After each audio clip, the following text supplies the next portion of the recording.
சில இடங்கள்ல வந்து ஒரு சில பொம்மைகள் கிடைக்காது. அது ஒரு சில இடங்கள்ல இது மட்டும்தான் பூம்புகார்ல எல்லா பொம்மையும் கிடைக்குது. பூம்புகார்ல மட்டும் எப்போ வருஷம் வருஷம் போட்டுக்கிட்டே இருப்பாங்க கொலு பண்டிகை. எல்லா பொம்மையும் இங்க கிடைக்கும். ஒண்ணு கிடைக்காது இதுவே கிடையாது. அதிகமா கேட்டு வரக்கூடிய பொம்மைனா என்ன சொல்லலாம்?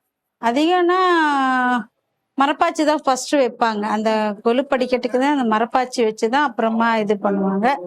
அப்புறம் மகாவிஷ்ணு கேட்பாங்க, சிவன் கேட்பாங்க, அப்புறமா பிரம்மா கேட்பாங்க. எல்லாம் அதாவது துர்கா அம்மா கேட்பாங்க, துர்கா அம்மா, லட்சுமி, சரஸ்வதி கேட்பாங்க, தசாவதாரம் கேட்பாங்க. அந்த 10 அவதாரத்திலேயே அந்த சாமியை பத்தி சொல்லிடுவாங்க குழந்தைங்களுக்கு. எது இந்த மச்ச அவதாரம், கூர்ம, வராக, நரசிம்மலாம் இருக்கார்ல, அந்த அவதார பத்தி சொல்லிடுவாங்க. லட்சுமியை பத்தி அஷ்டலட்சுமி இருப்பாங்க.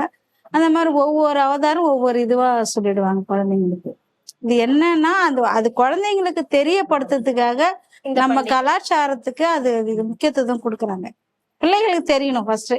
நம்ம சாமி கும்பிடுறதே குழந்தைங்களுக்கு அது தெரியணும் அப்படி நம்ம ஜெனரேஷனுக்காக தான் 10 நாள் கொண்டாடுறாங்க.